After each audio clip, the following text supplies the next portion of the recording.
Sejam todos bem-vindos. Eu sou a Ana Lúcia Vitali, coordenadora pedagógica da Escola Metodista O Semeador. Estamos hoje reunidos para conversarmos sobre o transtorno do espectro autista. Quem inicia essa conversa é a Milena, que já se apresenta para vocês.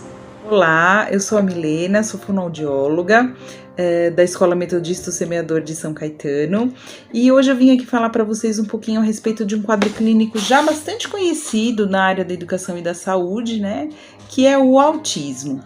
Então eu começo falando um pouquinho a respeito das definições desse quadro, que já passaram por várias transformações e que na atualidade a gente considera então que o autismo é um transtorno global do desenvolvimento, né, que acomete as três grandes áreas principais do desenvolvimento, que é a comunicação, a interação social e a questão comportamental, o comportamento, né? Em relação à questão da comunicação, o que a gente tem dentro desse quadro hoje são aquelas crianças e adolescentes que acabaram tendo um atraso na aquisição da linguagem, né, do desenvolvimento do processo de linguagem, ou que não chegaram, inclusive, a ter uma linguagem funcional, alterações no campo da interação social, então muita dificuldade no relacionamento com as pessoas, com os pares, e a questão comportamental, que quando a gente pensa em autismo, logo que a gente fala sobre o autismo, a primeira coisa que vem à cabeça da maioria das pessoas é a questão do comportamento, as estereotipias, né, os comportamentos repetitivos, que aparecem com bastante frequência nesses quadros. É importante a gente dizer de cara que a questão do autismo, esses sinais, esses sintomas, eles começam a aparecer logo na primeira infância. E para o fechamento diagnóstico, é importante que a criança tenha em torno de 3 anos de idade. Então, até os 3 anos, esses sinais e esses prejuízos começam a aparecer com mais frequência, né? E aí, por volta dos 3 anos dessa idade, né, que a gente está falando, o médico provavelmente já vai fazer o fechamento diagnóstico, né? Essas alterações, elas levam a importantes dificuldades adaptativas para a criança, e é fundamental que a gente consiga reconhecer, então, o mais precocemente possível esses sinais e esses sintomas, para que a gente possa fazer uma intervenção precoce, né, tanto do ponto de vista clínico quanto educacional. Então, fundamental o diagnóstico precoce na questão do autismo. Em relação ainda à questão da definição, né, e das classificações do autismo ao longo do tempo, eu falei um pouquinho antes aí para vocês que esses termos passaram por algumas transformações ao longo do tempo, né? E apesar do autismo hoje ser considerado um transtorno, ele consta na classificação de algumas listagens de doenças, né? Como o DSM, que é uma classificação americana de transtornos mentais, e o CID, que é uma classificação internacional de doenças. Então, o autismo ele está codificado nesses dois grandes grupos que são utilizados de uma forma bastante ampla aí, na saúde, né, no campo da saúde, e mesmo dentro desses dois grandes classificadores aí, ele sofreu uma transformação em relação à questão da nomenclatura. Então, há um tempo atrás, a gente tinha dentro tanto do DSM, que é esse americano, quanto do CID, o autismo enquadrado como um transtorno global do desenvolvimento. Conforme eu falei lá na frente, a gente ainda considera um transtorno global do desenvolvimento, né? Mas em termos de nomenclatura, hoje o que é que a gente tem? Acho que muitos de vocês já ouviram falar também. A gente diz hoje que o autismo faz parte do transtorno do espectro autista, né? Por que transtorno do espectro autista? Isso é uma grande modificação que acontece no DSM-5 e que continua aí no CID-11, que vai começar a vigorar em 2022, né? Que é o código, que é a classificação internacional das doenças, porque o transtorno do espectro autista, ele traz pra gente uma noção, uma ideia de gradiente. Então, assim, não é uma coisa que é estanque. Eu tenho uma variação muito grande, tanto de sinais quanto de sintomas, e também de complexidade desses quadros. As pessoas que elaboram esses manuais, essas classificações, elas começaram a pensar, e até também em função da grande quantidade de estudos a respeito do autismo que a gente vem tendo nas 2 últimas décadas, né, basicamente, no mundo, né, não vou falar só no Brasil, a gente tem centros muito importantes na Europa, nos Estados Unidos, que trabalham com esses quadros, né, que se debruçam sobre esses quadros, sobre os sintomas que as crianças apresentam, enfim. E aí o que acontece? Esses estudiosos e as pessoas que elaboram esses manuais pensaram, poxa, de acordo com a enorme variação, tanto de sinais e sintomas, quanto de gravidade, né, de complexidade, não era possível a gente dizer autismo. Então a gente tem, dentro desse termo que a gente chama até de termo guarda-chuva, o termo espectro, que diz de um gradiente, a gente tem então englobada todas as características que a gente consegue encontrar do ponto de vista clínico, educacional, comportamental, agrupadas nessa nova nomenclatura, que é uma nomenclatura bastante conhecida já. Para quem não conhece, é o que a gente usa hoje, então a gente usa até muito o termo TEA, que seria a abreviação de transtorno do espectro autista, né, o T, o E e o A, para a gente se referir a esse quadro e para a gente poder explicar também em termos de sinais, de sintomas, de características do que se trata, tá bom?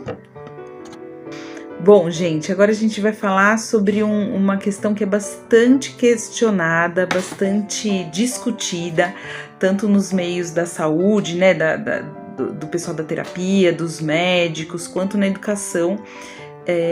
E as famílias também perguntam muito, questionam muito, que são as causas do autismo, né? O que leva, de fato, uma criança a desenvolver o transtorno do espectro do autismo, né? O que a gente tem hoje, não existe consenso na atualidade ainda a respeito das causas, né? O que a gente sabe é que é um transtorno com múltiplos fatores, então provavelmente várias causas envolvidas, né?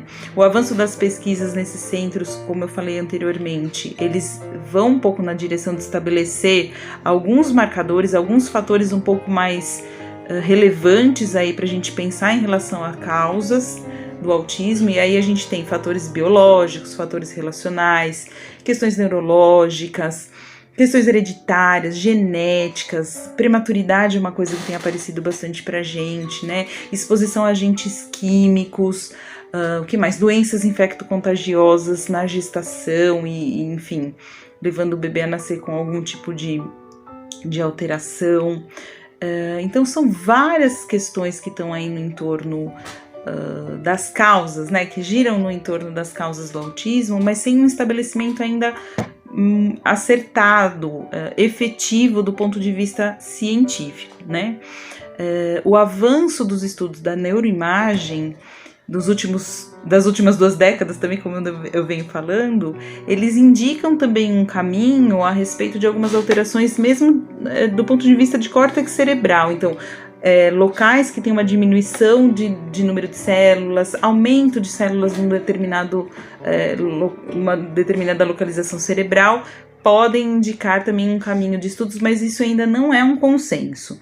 Então é importante que a gente tenha como marca aí de que o autismo ainda é considerado um transtorno de causas múltiplas, então ele é multifatorial, multicausal, tá bom? Em relação à incidência e prevalência do autismo na população, os estudos estimam que cerca de 1% da população mundial vai desenvolver o transtorno do espectro do autismo, tá? O que significa que no Brasil, em torno de 2 milhões de pessoas podem ser diagnosticadas com esse transtorno, né? O que daria aí mais ou menos 1 a cada 45 pessoas na população, né? O autismo ele é mais prevalente no sexo masculino, então a gente tem a cada 4 meninos uma menina, então tem muito mais no sexo masculino, tá? Mais ou menos entre 45% e 60% dessa população acaba desenvolvendo uma alteração sensorial. A gente vai explicar um pouquinho mais pra frente o que é. E em torno de 70 a 95% desenvolvem como comorbidade a deficiência intelectual, tá? Que é um outro quadro, né? Entre 20 e 50% serão não verbais, ou seja, não vão desenvolver nenhum tipo de linguagem funcional, vão precisar de algum elemento de comunicação para suplementar essa necessidade, né? E entre 20 e 25% vão apresentar um retrocesso de linguagem, então são crianças que começam a desenvolver linguagem e depois param. As principais comorbidades que a gente encontra, junto com o transtorno do espectro do autismo, que são outras alterações, são basicamente as seguintes, tá? Problemas motores, então alterações de marcha, de coordenação motora, global, fina, distúrbios gastrointestinais, alterações na mastigação, alterações na digestão, na evacuação, a gente encontra bastante também, transtorno do déficit de atenção e hiperatividade, crianças sem paciência, crianças muito agitadas, né? A gente encontra também bastante epilepsia, distúrbios do sono, então dificuldades para dormir, para ter um sono revigorante, e deficiência intelectual. Então essas são as grandes comorbidades, os quadros que vêm associados à questão do transtorno do espectro do autismo que a gente encontra hoje na maioria das crianças. Bom, e nós temos outras doenças associadas com o autismo, que são as síndromes, né? Como a síndrome de Down, a síndrome de Angelman, a esclerose tuberosa, bastante conhecida e bastante presente também no nosso dia a dia clínico, né? A síndrome alcoólico-fetal, que é quando a mamãe ingere bastante álcool na gestação e a criança nasce com alguns sinais, né? Alguns prejuízos. A fenilcetonúria não tratada. A fenilcetonúria é uma alteração que o teste do pezinho identifica, então a importância também dessas testagens logo ao nascimento, né, para que a criança seja logo identificada e aí tratada. A síndrome da rubéola congênita e tantas outras síndromes que acabam evoluindo com o autismo como uma característica. Hoje é possível a gente conseguir listar algumas características do autismo de uma forma um pouco mais efetiva, né? A gente vem falando dessa coisa do transtorno do espectro do autismo, né? E que cabe dentro desse guarda-chuva muitas características e de fato a gente consegue reconhecer muitas características em graus variados. Eu vou falar um pouquinho dessas características aqui, né, as que a gente mais encontra com uma certa frequência, para vocês irem pensando, para a gente poder complementar aí a nossa apresentação, tá bom? Então, dificuldade no relacionamento com as outras pessoas, a gente já falou um pouquinho. Riso inapropriado em um momento que não tem muita graça, muito motivo para dar risada, né? Acaba aparecendo como uma característica. Pouco ou nenhum contato visual. Essa é uma característica bastante importante e bastante frequente, né? A gente até fala, a criança parece que ela olha você, mas que atravessa, assim, né? Não te vê, parece que ela vê além de você. E o contato visual para essas crianças é muito difícil, né? Ela não consegue olhar nos olhos e tudo. Algumas crianças apresentam uma aparente insensibilidade à dor, então chegam para nós, né, as mães, as famílias comentam, nossa, ele se machuca, mas não chora, parece que ele não sente dor, parece ser uma característica importante também. Movimentação de objetos, então aquela coisa, em relação aos objetos a gente tem várias características, né, coisa de enfileirar, de ter uma tendência a fazer sempre um ritual com os objetos, a girar, gostar de coisas que giram, então a gente tem, por exemplo, famílias que dizem, ele gosta da máquina de lavar roupa, do ventilador, isso chama a atenção dessas crianças, né, porque são movimentos repetitivos, né, que não tem muita mudança. O que mais? Agitação motora, né? Fixação por alguns objetos ou por alguns brinquedos, isso é uma coisa que também aparece bastante, ou por algumas temáticas, daquela criança que só gosta do dinossauro, só gosta do Patrulha Canina, só gosta da Peppa Pig, né? Com uma certa fixidez mesmo de comportamento, uma certa insistência, e que quando não é dessa forma, ela se desestabiliza, ela tem um comportamento mais agressivo, mais choroso, né? Essa repetição de jogos e brincadeiras, uma tendência a fazer sempre a mesma coisa, né? Dificuldades nas regras sociais, então de compreender o não, os limites, aparece com bastante frequência também. Dificuldade de expressar os sentimentos, aquela criança que a gente não sabe se tá feliz, se tá triste, né? Que não esboça nem do ponto de vista da expressão facial um contentamento ou uma tristeza. Ausência de oralidade ou uma oralidade ou uma linguagem bastante recortada, desestruturada, com algumas palavras só soltas, sem muita conexão, sem muito contexto. Uma outra coisa em relação à linguagem, a ecolalia, que aparece bastante também, com uma certa frequência a gente se preocupa, né? Porque parece que é o fragmento de uma fala de outra pessoa na fala da criança, e aquilo fala do desenho, fala do jogo do celular, enfim, acaba repetindo coisas, até fala da própria mãe e do próprio pai, né? A criança acaba repetindo como se fosse mesmo um papagaio, né? Como a gente chama de ecolalia, como se fosse um eco de algum lugar que retorna na fala da criança, né?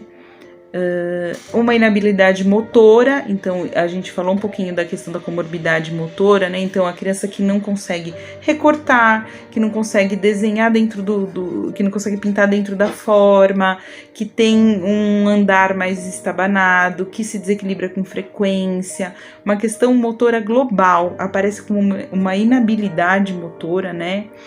Hipersensibilidade ou hipossensibilidade, que tem a ver com a questão sensorial, que é uma grande questão na atualidade. Pode ser do ponto de vista tátil, aquela criança que não gosta de nada na mãozinha, não gosta de se sujar. Pode ser do ponto de vista auditivo, que são aquelas crianças que tampam o ouvidinho se tem uma fala que incomoda, um som um pouco mais alto, muitas pessoas falando, né, ao mesmo tempo.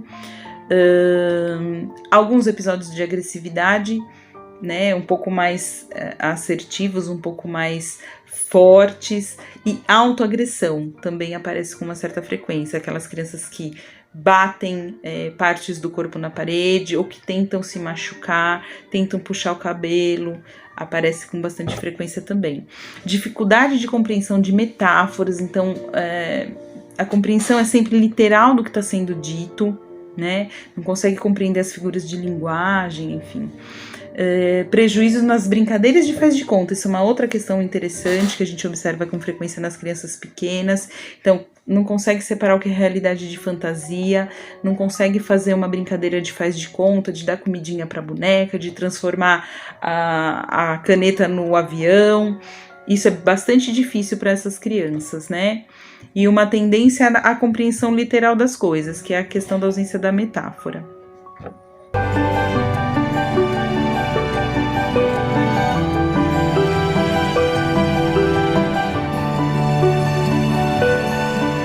Olá a todos, meu nome é Nadine, sou terapeuta ocupacional e faço parte da equipe da Escola O Semeador de Educação Especial. Hoje nós vamos conversar um pouco mais sobre autismo. Vamos lá conversar um pouquinho sobre a parte clínica, sobre a área da saúde. Nos vídeos anteriores, a gente pôde conversar um pouquinho sobre a importância da avaliação, dos tipos de exames, tudo para fechamento de diagnóstico do TEA, além de alguns tipos de intervenções terapêuticas, como o ABA e o TIT. A gente não pode esquecer, e é importante lembrar que, junto com a equipe de apoio pedagógico multidisciplinar, se for necessário intervenção devido a dificuldades de comportamento, é legal e interessante levar ao médico, ao neurologista, que talvez seja possível uma avaliação para uma possível intervenção medicamentosa. A gente sabe que esse tipo de tratamento só pode ser realizado e indicado, prescrito pelo médico, mas em alguns casos são necessários. Acima de tudo, é importante ressaltar que quando a gente trabalha com medicamento, é considerado uma terapia auxiliar e não a cura. Hoje, atualmente, é muito comum ver que Para dificuldades de comportamento, são utilizados os antipsicóticos atípicos e é muito comum o risperidona. Eu acho que é um dos medicamentos que a gente mais ouve falar quando os pacientes chegam para a gente. Outros tipos de medicações usadas são os psicoestimulantes, para pessoas que têm TEA, mais alguma comorbidade associada, por exemplo, o transtorno de déficit de atenção e a hiperatividade. Outra medicação que está muito em alta e está sendo discutida em nível de leis, de governo, mas que hoje é muito usada no mundo inteiro, é o canabidiol, e qual a gente vê que em alguns casos, sim, estão fazendo efeitos muito positivos. Hoje, uma das intervenções clínicas e educacionais mais utilizadas no Brasil e no mundo para pessoas com TEA é o ABA, a análise comportamental aplicada. Hoje a gente vê ele sendo muito atuado e muito utilizado na nossa clínica, mesmo diante dos ATs, né, dos acompanhantes terapêuticos. Se vê esse método de intervenção hoje muito utilizado aqui no Brasil. Então, o que é o ABA, né? O ABA é um método comportamental de reforço positivo àquilo que você quer treinar e aquilo que você quer trabalhar com o seu paciente ou com o seu aluno. Ele consiste na aplicação de reforço comportamental e de dados científicos com o objetivo de modificar os comportamentos. Há documentado a eficácia dos princípios e métodos ABA na construção, desenvolvimento de um grande leque de competências importantes e na redução de problemas comportamentais. É interessante ressaltar que o ABA hoje ele é utilizado não somente dentro de sala de aulas para reduzir comportamentos. Ele é aplicado também nas atividades de vida diária e básica, aqui são as AVDs-Bs, são utilizados nos meios sociais, nas atividades de recreação, em tudo aquilo que faz parte da rotina diária da nossa vida, a gente pode estar sendo trabalhado junto com o método ABA através de reforços positivos de comportamento. Então, recorre-se à observação e avaliação em termos de frequência, intensidade e duração do comportamento do indivíduo, no sentido de potenciar a sua aprendizagem e promover seu desenvolvimento e autonomia. Envolve o ensino de linguagem, o desenvolvimento cognitivo e social e competências de autoajuda em vários meios, dividindo essas competências em pequenas partes, tarefas que são ensinadas de forma estruturada e hierarquizada. Como a gente acabou de falar para vocês. Então a gente tem que pensar que quando é feito o método ABA de reforço, que é um método totalmente comportamental, ele não é só aplicado dentro de sala de aula. Ele é aplicado em todas as atividades de vida diária e vida prática social da pessoa com TEA.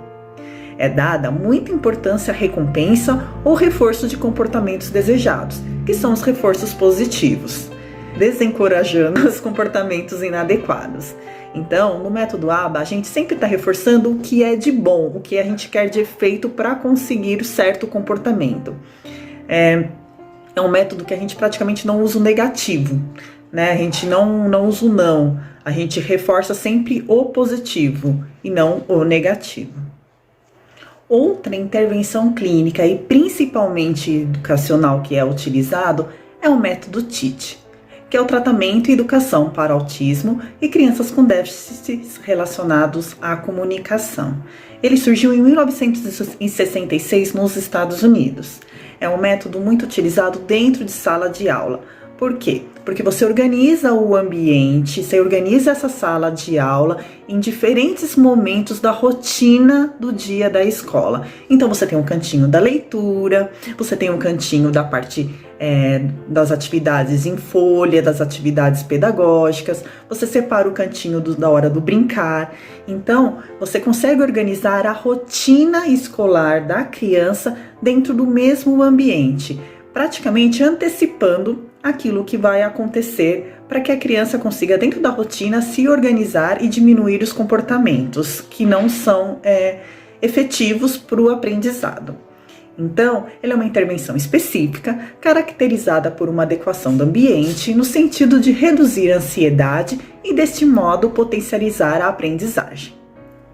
É um método que proporciona aos alunos uma rotina diária pré-estabelecida, como dito, dentro e fora da sala, organizando assim questões internas e externas, as quais favorecem melhor desempenho em habilidades escolares. A programação das atividades do dia devem ser feitas visualmente. No método TIT, a gente usa muito a organização da rotina na lousa, num cantinho, em algumas maneiras específicas para organizar a rotina do dia a dia, mas sempre com pistas visuais. Por exemplo, a gente vai pegar imagens do nossa sala e mostrar lá na rotina do dia. A primeira rotina hoje é a conversa, a roda de amigos. Então nós vamos cantar e nós vamos conversar. A nossa segunda atividade é a nossa parte de aprendizado pedagógico do material que a gente vai usar hoje em sala, na aula de português, por exemplo.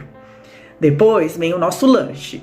Depois vem a hora de brincar. E assim por diante dentro da rotina do dia a dia da criança e do aluno. E a partir disso, a gente faz um varal ou coloca imagens coladas em velcros numa rotina e a gente vai apresentando para a criança. Olha, agora é esse momento, é o momento do brincar. E a gente vai e tira depois essa pista sensorial. E a partir disso, a criança vai se organizando de uma maneira a diminuir a ansiedade e assim auxiliar nos comportamentos positivos. Quando a criança começa a se organizar na rotina, ela acaba apresentando menos ansiedade e assim fica mais disposta a entender e interagir dentro do que está proposto, sem as surpresas da alteração de rotina. É um método muito usado também e que tem muito material para ser estimulado e trabalhado dentro de sala de aula. No slide 21, a gente consegue ver através dessas imagens um pouco desses métodos que a gente conversou agora. Na primeira foto, a gente tem as PECs, né? Que são as figurinhas de comunicação impressas de um aplicativo que a gente chama de Board Maker, né? E elas podem ser usadas em formato de pastas, em formato de pasta cardápio, que é aquela que a criança consegue virar e usar conforme a pasta mesmo que a gente está acostumado a ver em restaurante, por exemplo. Pode ser usada em cima da mesa, em quadros, em planos inclinados diante da criança, em carteiras que a gente coloca realmente dinheiro na bolsa pequenininha, que são feitas em figuras menores, onde a pessoa com TEA ou com dificuldade de linguagem consegue administrar também para usar no dia a dia sem carregar a pasta que é grande. O Board Maker também é usado em aplicativos e softwares através de pranchas de comunicação eletrônicas, que existem como o TOB, existem como outras pranchas de comunicação alternativa eletrônicas, onde você consegue mudar esses símbolos de acordo com a necessidade de cada pessoa, mas financeiramente são muito caras e são de difícil acesso, infelizmente, para a maioria da nossa população. Mas um recurso muito interessante para ser conhecido e que vale a pena para quem tem interesse dar uma olhada. Na segunda figura, a gente tem uma figura do método ABA, que é uma imagem de uma pessoa, né, provavelmente de uma TEA ou de uma pedagoga, de uma pessoa adulta, reforçando o comportamento positivo através de um toca-e, de uma solicitação positiva, né? Que o reforço positivo, na verdade, depois cada aluno é estipulado de uma maneira diferente, conforme as suas reações. E o último método da imagem é o TIT. Aí vocês podem ver um quadro, né, uma lousa, e a rotina de todos os alunos da sala está feito com PECs. Então eu tenho a imagem do aluno, o nome, a gente sempre tem que pôr o nome escrito, né? Tudo que a gente for ver em PECs sempre vai ter a imagem escrita associada, isso é sempre importante ressaltar. E a rotina da criança através das PECs. Assim que a criança vai organizando sua rotina e realizando suas tarefas, as figuras são retiradas e vão sendo estabelecidas as próximas funções. E assim a gente vai estabelecendo a rotina dentro de sala de aula. Que dentro do nosso dia a dia, em sala de aula, dentro do nosso consultório, às vezes a gente pede para as crianças certos comportamentos ou execução de algumas atividades, tarefas, e elas ainda não estão prontas para adquirir. E por que será que elas não estão prontas? Será que elas ainda não adquiriram certas competências que são necessárias para tal? Eu acho interessante que no nosso próximo slide a gente pode conversar um pouco sobre isso. Nesse slide a gente pode estar acompanhando um pouquinho desse desenho da pirâmide do aprendizado. É uma teoria, mas independente disso, a ideia é que vocês percebam e observem como que está o desenvolvimento dessa pirâmide. Então a gente tem uma base onde está todo o nosso sistema nervoso central.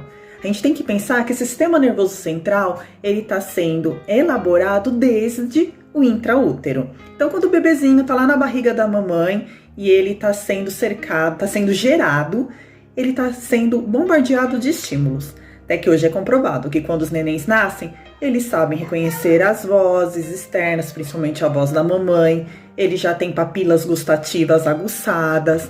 Então, todo o nosso sistema sensorial está sendo desenvolvido intraútero. É importante também lembrar que a maioria das pessoas, a gente aprende na escola muitas vezes, que o nosso sistema sensorial são 5, né? Paladar, visão, olfato, audição e tato. Vocês podem perceber que nessa pirâmide a gente tem mais 2 sistemas, o vestibular e o proprioceptivo.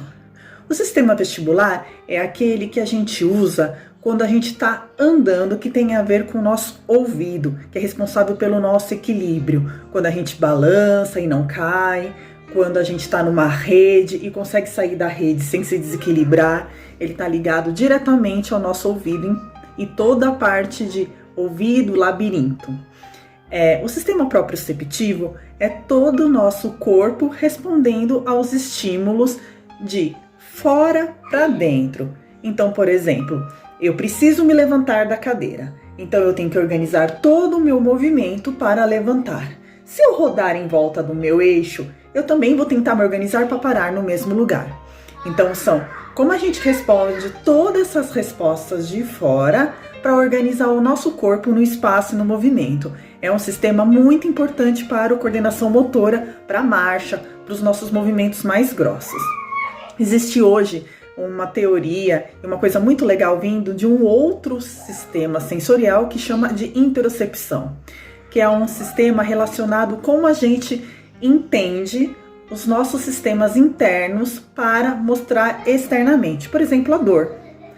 Como é difícil para uma criança, dentro do espectro ou não, mostrar para a mãe que está com dor.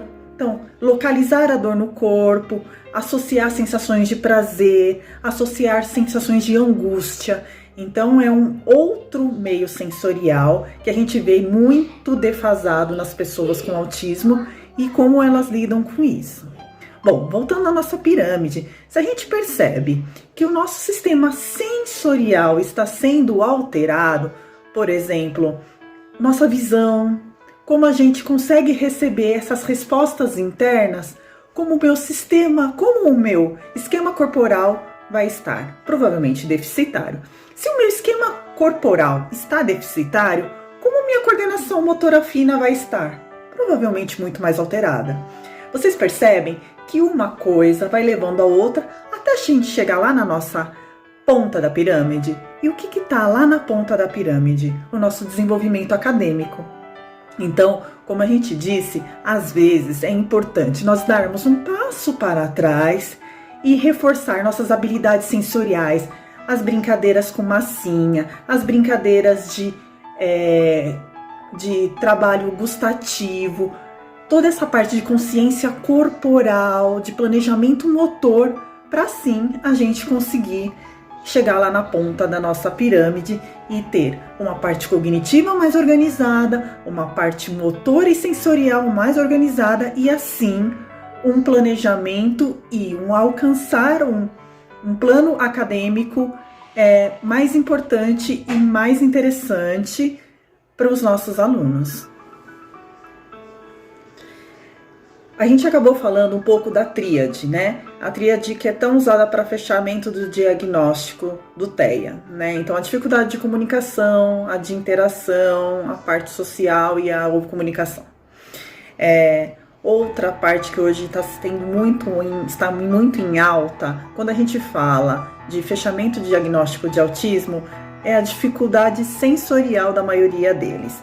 Isso pode ser diferenciado por uma hipersensibilidade ou por uma hipossensibilidade, né? Então eu tenho um aumento extremo ou uma redução extrema desses níveis sensoriais, como a gente falou de todos agora na base anterior da nossa pirâmide. Então a gente está falando dos 5 sentidos que a gente aprendeu na escola, mais os outros 3 que a gente comentou, que é o vestibular, a proprioceptivo e a interocepção, tá? Então, se a gente tem hoje visto também que a sensibilidade e o jeito do autismo perceber e receber essas informações externas para o meio interno e de mostrar para a gente internamente para o meio externo estão alteradas, a gente vai ter também um ponto a mais para ser observado e muito enfatizado dentro de sala de aula, tá? Então, a gente tem que reconhecer a alteração sensorial como uma característica do autismo que muitas vezes é ignorada, tá? Então, para funcionar e participar do mundo que nos rodeia, a gente precisa usar todos os nossos sentidos, como a gente acabou de falar. Eles fornecem ao indivíduo experiências únicas e nos permitem interagir e envolver com o resto da sociedade.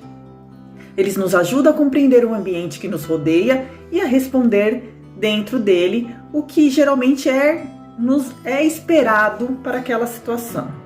Então, por exemplo, quando a gente canta parabéns, tá todo mundo lá comemorando aniversário, geralmente parabéns, as pessoas cantam músicas altas, batem palmas e aquilo é um ruído muitas vezes indesejado. A gente espera que a maioria das pessoas façam o quê? Gerem esse comportamento, batam palmas, gritem, comemorem, mas para algumas pessoas dentro do espectro, isso pode ser muito invasivo, ao extremo de ter que tampar os ouvidos, desencadear uma crise ou até mesmo ter que sair do ambiente, porque não conseguem tolerar esse tanto de informação sensorial. Eles desempenham toda essa parte sensorial um papel significativo em determinar quais ações que levamos em uma situação particular. Imagine o que acontece quando um ou todos os seus sentidos são identificados, intensificados ou rebaixados, e muitas vezes eles interferem diretamente na nossa vida social, prática e básica. Tudo isso que a gente conversou, a gente dá o nome de disfunção de integração sensorial. Hoje existem terapias relacionadas a isso, como a terapia da integração sensorial, que são aplicadas em ambientes preparados por terapeutas ocupacionais, e também, como a gente acabou de falar, é importante estar observando isso dentro de sala de aula, para a gente estar preparando esse aluno para as intervenções e para as ações que vão vir em seguida. Por exemplo, dentro às vezes da atividade da escola vai ter uma festa, ou vai ter uma atividade musical muito alta, ou a gente vai fazer uma culinária que pode oferecer sabores ou outras sensações que não são agradáveis para aquela criança. Então é sempre interessante estar pontuando todas essas potencialidades e dificuldades de cada aluno para assim a gente poder desenvolver um trabalho pedagógico adequado para cada um deles.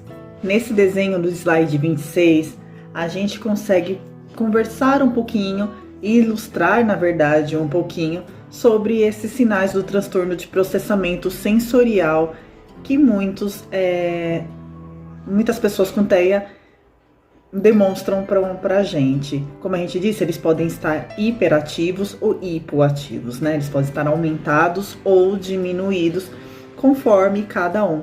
Ah, Nadine, eles são sempre... A mesma pessoa vai ter sempre esse hiperativo? Não. Algumas pessoas têm alguns comportamentos sensoriais hiperativos para algumas coisas. Por exemplo, eu tapo o ouvido porque o som para mim incomoda porque é muito, muito alto. Então aquilo me incomoda de tal maneira que eu preciso tampar. Então eu tenho uma hipersensibilidade ao som. Mas, em compensação, na parte, por exemplo, gustativa, eu como de tudo. Eu não tenho dificuldade na seletividade, eu não tenho seletividade alimentar, eu não tenho dificuldade com consistências, eu como de tudo.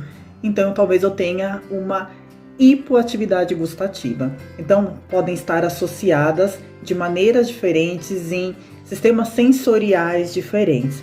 Por isso que a gente volta a reforçar que é importante, dentro de sala de aula, pontuar e marcar essas características de cada aluno, porque elas são individuais. Não é todo mundo, não é um livro de receita. Cada um vai ter sua particularidade e, a partir disso, suas necessidades e, a partir disso, suas potencialidades, tá bom? Então, nesse slide a gente vê esse menininho e alguns exemplos dessas dificuldades de processamento sensorial. Como a gente acabou de falar, da sensibilidade ao barulho, de ser seletivo ou não na alimentação. Quando a gente fala seletivo, às vezes existem seletividades extremas, por exemplo, de não conseguir aceitar mudanças de consistência alimentares. São crianças que não aceitam pedaços dentro da comida, então são comidas pastosas, batidas no liquidificador, por exemplo, e que aí vão gerar consequências nutricionais muito importantes. Então é bom a gente estar de olho. Não gostar de ser tocado, de ser abraçado, de receber carinho na cabeça. Alguns têm muita dificuldade em realizar atividades de higiene, como cortar a unha, lavar o cabelo ou cortar o cabelo. Isso pode desencadear algumas crises. Algumas etiquetas de roupa que parecem pra gente que não são nada, mas que incomodam muito e precisam ser retiradas. Não ter noção do perigo, né? Não perceber o que está acontecendo em volta e nisso poder correr o risco de se machucar. Às vezes tem uma hipossensibilidade e não demonstrador da maneira que deveria demonstrar. Então são todos muitos sinais importantes, como a gente disse, para serem observados e pontuados.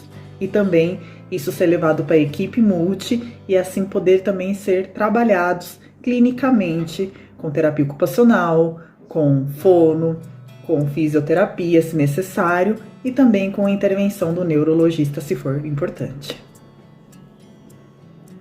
E a partir dessa dificuldade de processamento sensorial, desse déficit, é comum ser adotados comportamentos não reconhecidos socialmente devido a esses diversos motivos, como uma necessidade de se proteger de uma sobrecarga de estímulos sensoriais, pentear um cabelo, alimentar-se, por exemplo, como a gente citou. E aí vão gerar esses comportamentos que socialmente não são bem vistos, né? E podem ser assim considerados como crises. Então eu tenho uma criança que entra num comportamento com estereotipias excessivas, eu entro numa criança que tem uma crise de comportamento de gritos e de sobrecarga sensorial tão grande que ela não consegue se organizar corporalmente para receber tudo isso, né? Esses comportamentos apresentados por alguém com autismo muitas vezes podem ser ligados diretamente a essa experiência sensorial.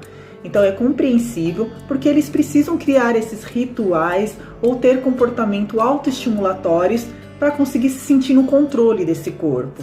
Então muitas vezes essas estereotipias que a gente vê, que são esses movimentos repetitivos, como um balanço, como uma fixação por um certo movimento, ritual ou comportamento, são necessários naquele momento para eles se organizarem e a partir disso ter essa consciência corporal e de controle para conseguir retomar e assim voltar à atividade que ele estava fazendo anteriormente ou até mesmo para conseguir reduzir esse nível de carga sensorial tão grande que ele está recebendo naquele momento. Nesse slide dos sistemas sensoriais, a gente vai só reforçar o que foi dito até agora, tá? Então eles podem ser divididos em 6 áreas e subdivididos em 2 áreas principais, tá? Que são a hiper, que é essa alta sensibilidade, ou a hipo, que é essa baixa sensibilidade.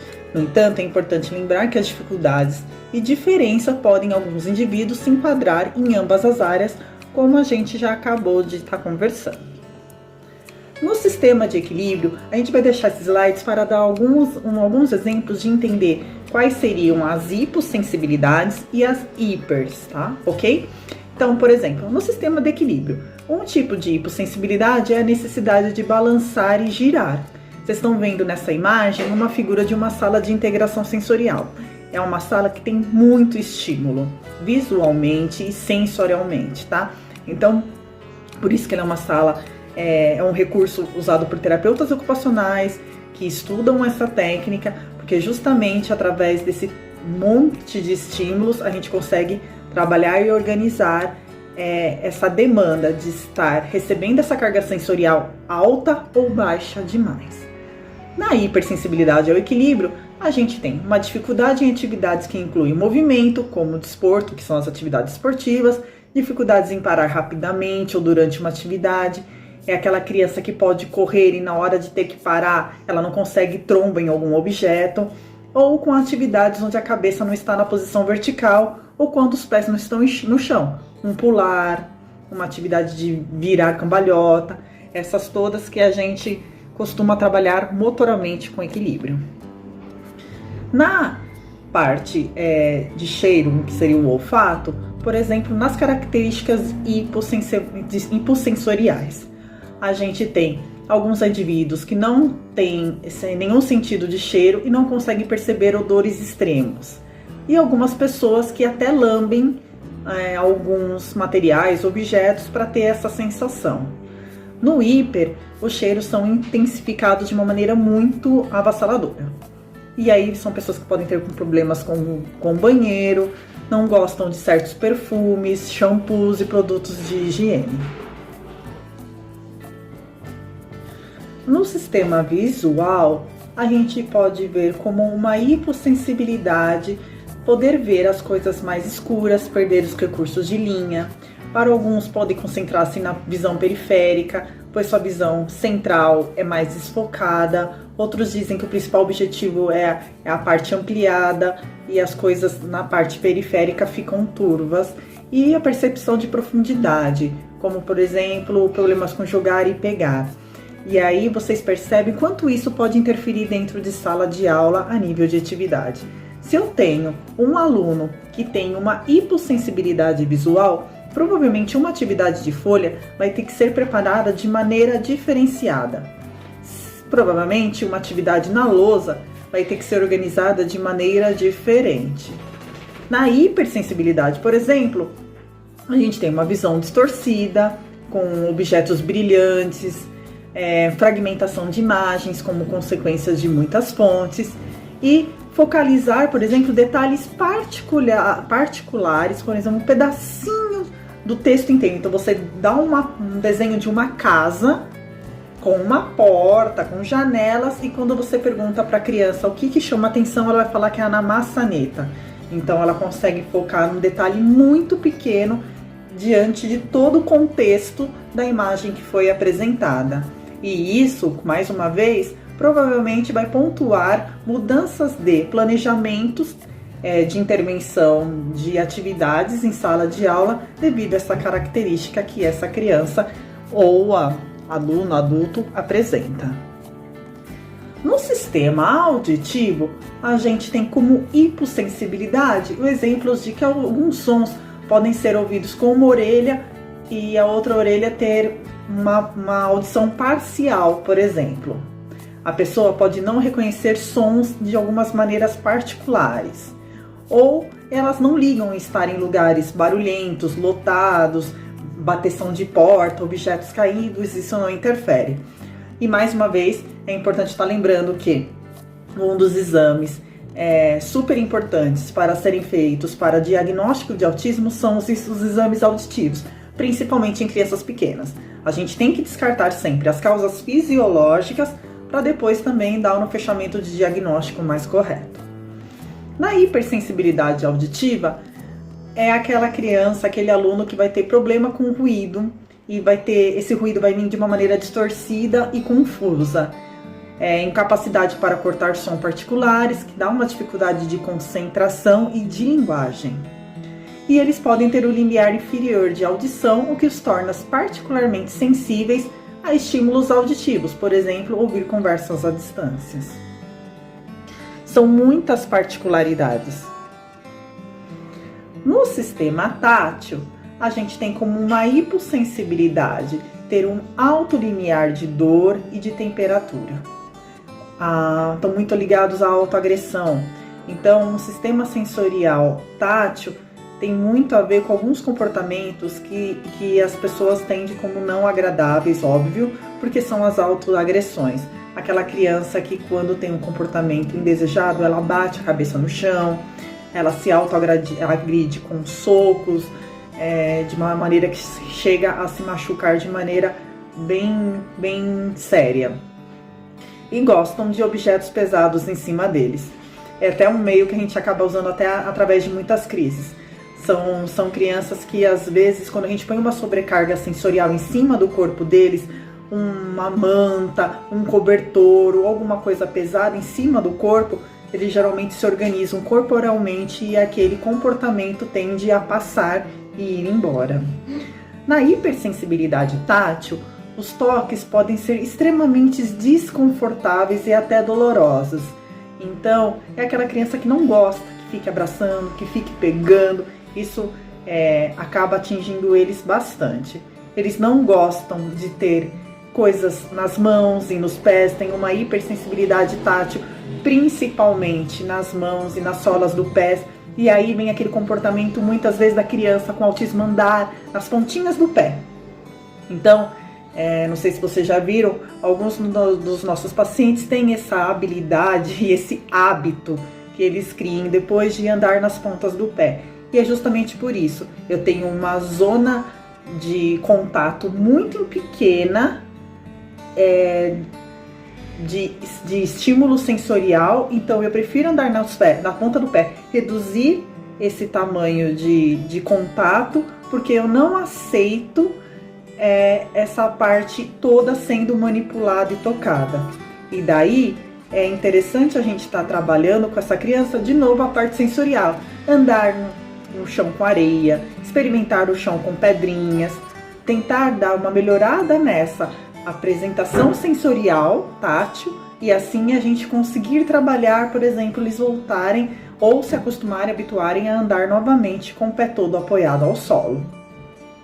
Eles têm dificuldade em escovar os dentes, em lavar os cabelos e gostam de certos tipos de roupas ou texturas de roupas e só querem usar aquelas, porque as outras realmente deixam eles com sensações bem desagradáveis. E por último, a gente vai falar um pouquinho também do sistema do paladar. Se o sistema do paladar está hipossensível, ele vai gostar de alimentos mais condimentados. E geralmente são crianças ou pacientes que, se não tiverem um cognitivo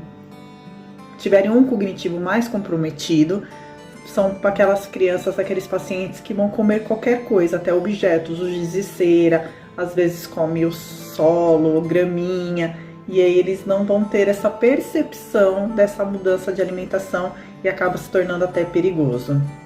Na hipersensibilidade do paladar, a gente tem alguns sabores de alimentos demasiadamente forte e irresistível, e determinadas texturas também causando desconforto, como algumas crianças que acabam comendo sempre o mesmo tipo de alimento, como purezinhos e gelados. A gente tem crianças, por exemplo, que comem alimentos da mesma cor, ou sempre na mesma consistência, da mesma textura, ou das mesmas marcas. Então acaba abrangendo toda a parte de seletividade alimentar. Para estar finalizando, eu queria estar reforçando. Se vocês percebem que, diante de uma criança que tem uma dificuldade sensorial tátil, eu não consigo pegar, sujar, é muito comum esse tipo de hipersensibilidade causar uma hipersensibilidade de paladar. Então, a gente vê na clínica que é muito comum que crianças que têm dificuldades em se sujar, né, de usar as mãos para brincar com alimentos ou texturas diferentes, na massinha, no guache, nesse tipo de atividade pedagógica, são crianças que provavelmente vão ter dificuldades na parte intraoral. Por quê? Se eu não consigo lidar exteriormente com esse tipo de textura, como isso vai ser aceito de uma maneira boa dentro da minha boca, tá? Então, um sistema sensorial está sempre correlacionado ao outro. Provavelmente vocês sempre vão perceber que Se existe uma demanda em um sistema, um outro vai ter uma alteração e eles vão estar interligados, tá? E isso tudo tem que ser trabalhado e estimulado, porque afinal, o dia inteiro na nossa atividade de vida, na nossa rotina, a gente está recebendo informações e estímulos externos. E a gente precisa estar lidando com eles o tempo inteiro. Socialmente, dentro da escola, dentro das nossas atividades de vida diária. E eu preciso desses sistemas o mais equilibrados possíveis para a gente conseguir se organizar e se tornar independente. A gente não pode esquecer que dentro da terapia ocupacional, a gente sempre olha o indivíduo como um todo e a gente tem como dever estimular e capacitar essas pessoas a serem independentes nas suas atividades de vida diária e prática, claro que sempre respeitando suas dificuldades e suas necessidades. O apoio da família e da escola é sempre fundamental para que a gente consiga fazer um bom trabalho. Bom, pessoal, agora eu vou falar um pouquinho para vocês a respeito da minha área, né, da fonoaudiologia, que é a questão da linguagem, da comunicação dentro dos quadros do transtorno do espectro do autismo. Na maioria das vezes, o que traz a criança para um atendimento, ou a primeira queixa que chega tanto para o pediatra quanto para o clínico, né, para fono, enfim, é a dificuldade da criança com a linguagem, é o atraso do surgimento das primeiras palavrinhas, né? Isso acontece na maioria dos casos. As mães ficam bastante preocupadas porque a criança com 1 ano e 3 meses, 1 ano e meio, quase 2, ainda não está falando, né? E aí esse é um ponto de questionamento para os pediatras que acabam fazendo uma indicação para uma avaliação fonoaudiológica. Então a linguagem de fato, ela representa aí um dos primeiros sinais que vão indicar uma alteração dentro do desenvolvimento, não necessariamente do transtorno no espectro do autismo, né? Mas a maioria das crianças que acabam sendo depois enquadradas nesse diagnóstico, elas apresentam algum prejuízo tanto lá na aquisição quanto depois no desenvolvimento da linguagem, uma linguagem mais funcional, começam a apresentar surgimento de pequenas palavras, só fragmentos, ou então a própria ecolalia, como a gente falou anteriormente, né? Começa a ter uma característica de linguagem muito diferente da linguagem dos pais ou dos pares, né? Pode ser os amiguinhos da escola, os professores, né? Então esse é um motivo que leva muitas crianças para avaliação fonoaudiológica e motivo de preocupação dos pais. De fato, né, o processo de aquisição de linguagem, ele diz muito de um bom desenvolvimento. Aquela criança que está num passo bom de desenvolvimento, ela fala, né, ela se comunica, ela entra numa relação discursiva de uma forma mais efetiva. E essas crianças acabam apresentando um entrave, um prejuízo justamente nessa questão. E em relação a isso, eu acho importante a gente fazer uma distinção entre linguagem e fala, né? A fala a gente pode considerar como esse ato motor, esse ato muscular de produção de sons para poder compor uma palavra. E a linguagem, esse todo que compõe a nossa relação com a cultura, a nossa relação social, a forma como a gente se coloca como falante, os contextos de comunicação, né? São duas coisas bastante diferentes, né? Por que eu estou dizendo isso? Porque existem algumas crianças que estão dentro desse diagnóstico que podem falar, mas não necessariamente estar dentro da linguagem, né? A criança pode falar palavras, pode puxar algumas palavras da fala do pai, da mãe dentro da ecolalia, e isso não se transforma efetivamente num processo discursivo, não se transforma em linguagem, né? Ela pode ter uma fala que é considerada estranha. Então, muitos pais chegam e falam, ele fala de um jeito estranho, e não só estranho do ponto de vista articulatório, né? Tem algumas crianças que a gente fala, nossa, não falo R, não falo S. Também pode acontecer no caso das crianças com autismo, dentro do transtorno, né, do espectro do autismo. Mas essa estranheza da comunicação é porque não existe uma relação de contexto, uma relação de posição discursiva, uma relação de se apropriar de uma fala para poder endereçar para o outro, né? Então essa diferença ela tem que ser bem marcada, porque tem crianças que falam, elas conseguem produzir o gesto motor, elas falam palavras, elas falam cachorro, elas falam vaca, elas falam sol, mas isso não entra dentro de um contexto, então não se transforma em linguagem. A comunicação alternativa então pressupõe a utilização de símbolos, né? Que a gente tem uma gama de coleções de símbolos diferentes, né, que também foram avançando ao longo do tempo, com base nas pesquisas e na utilização clínica e educacional, né, e pressupõe aí que o interlocutor possa facilitar, a partir da oferta de um material concreto, a via de comunicação com essa criança. E aí, nesse ponto, é que a gente nota que não existe uma efetividade comunicativa, né? Que às vezes a gente fala alguma coisa que parece que a criança não compreende. A criança pode até produzir algumas coisas e nós não compreendemos dentro daquele contexto. Então, não existe uma interlocução, não existe uma troca de mensagens, que é o que está pressuposto, que é o que está subjacente aos processos de comunicação, né? Para esses quadros, onde a linguagem está bem truncada, e para quando a criança de fato não fala nada, que a gente chama de ausência de oralidade, a gente se utiliza de uma estratégia, na verdade, de um recurso chamado comunicação suplementar alternativa, né? A comunicação alternativa ela pode ser utilizada tanto na clínica fonoaudiológica, né, quanto na escola, na educação. A gente tem tido bons resultados com a utilização desse recurso dentro da escola.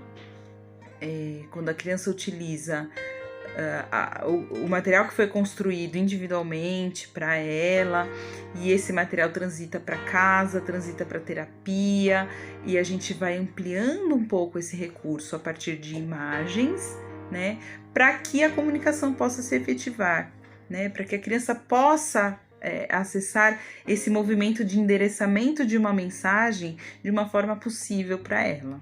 Nós temos vários conjuntos de símbolos que são utilizados para a confecção dos materiais, das pranchas, que serão utilizados pelas crianças, né? E essas construções são individualizadas, são feitas a partir de cada uma das necessidades que a criança tem. E que eles estão disponíveis para serem utilizados no mercado aí, né? A gente consegue esses recursos pela internet, alguns a gente precisa adquirir, né? São licenciados, são softwares, mas os mais conhecidos são o PCS, o Blisymbol, Rebus, o PIC e o PicSims. Então esses são os mais conhecidos, são os que as pessoas normalmente, né, da área clínica e da área educacional utilizam para construir esse material, levando em consideração a comunicação alternativa. E é importante destacar que uma das características principais desse recurso de comunicação alternativa é a utilização de símbolos, né, de símbolos gráficos e imagens para compor aí uma possibilidade de comunicação, materiais concretos para que a gente tenha uma troca discursiva. É que essas imagens normalmente são bastante simples do ponto de vista do seu desenho, né, da sua estética, e são facilmente combináveis entre si. E entre outros elementos também que podem fazer parte desse processo, como fotos, figuras de revista, figuras de interesse da criança, que a gente pode ir compondo esse material com esses elementos e fazendo o processo de comunicação, de troca discursiva a partir desse material, que é construído de forma individualizada, com base nos interesses das crianças, e podem transitar da área clínica para a família e para a escola. Essa é uma grande característica e é a grande facilidade que a gente tem em relação à construção desses materiais. Outras coisas que estão disponíveis e que a gente pode se utilizar, né, como forma de comunicação, são os softwares e hoje os aplicativos de celular e de tablet. Existem vários no mercado que dão a possibilidade da gente construir rotinas, categorizações e coisas que são do interesse da criança, porque isso é bastante importante também, né? Que estejam presentes esses elementos que marcam os interesses da criança também dentro desses materiais. Então a gente tem esses recursos à disposição e que podem ser utilizados com frequência e com tranquilidade nesses quadros mais graves, né? Onde a gente tem tanto uma fala ininteligível quanto a ausência de oralidade. A Lei 12.764, que instituiu a Política Nacional de Proteção dos Direitos da Pessoa com Transtorno do Espectro Autista, sancionada em dezembro de 2012 pela presidente Dilma Rousseff. A medida faz com que os autistas passem a ser considerados oficialmente pessoas com deficiência, tendo direito a todas as políticas de inclusão do país, entre elas a de educação. A lei é vista por especialistas como mais um reforço na luta pela inclusão. O texto estabelece que o autista tem direito de estudar em escolas regulares, tanto na educação básica quanto no ensino profissionalizante. E, se preciso, pode solicitar um acompanhante especializado. Ficam definidas também sanções aos gestores que negarem a matrícula a estudantes com deficiência. Quais as diferenças entre exclusão, segregação, integração e inclusão? A exclusão se trata de deixar de lado, fingir que algo não existe. A sociedade apenas ignorava. A segregação significava separar as pessoas em um só lugar. A integração, quando a pessoa com deficiência começou a ter acesso ao ensino regular, né? Desde que não causasse nenhum transtorno ao contexto escolar, que ela se adequasse à sociedade dominante, às regras, ao ambiente. E a inclusão, aceitar as diferenças, valorizar cada pessoa, conviver dentro da diversidade humana. As escolas, as instituições devem se adequar para atender todas as diversidades. É fundamental o conhecimento a respeito do autismo e de suas características por parte de todos os integrantes da equipe escolar. Também fundamental o conhecimento da legislação sobre a inclusão da pessoa com deficiência, de todos os integrantes da equipe escolar, pois o aluno não é apenas da professora, e sim ele é aluno da escola. Os currículos devem adequar-se às necessidades, em particular no âmbito da comunicação, das habilidades sociais, propondo desenvolver a comunicação com a utilização de códigos alternativos. O atendimento educacional especializado, o AE, ele ajuda a garantir a inclusão, na medida em que oferece um aprendizado de conhecimentos técnicos, utilizando recursos informatizados e tudo que difere dos currículos acadêmicos, que ele aprenderá nas aulas das escolas comuns. O currículo pedagógico deve ser adaptado. Precisa, para a gente poder atender a todas as necessidades dos nossos alunos. E isso precisa ser trabalhado com a equipe escolar, um trabalho entre escola, famílias e os terapeutas. Há um olhar único sobre as capacidades individuais e as potencialidades de cada indivíduo. Vale ressaltar que a gente tem que ter o amor, a aceitação e o respeito, pois todos nós somos diferentes.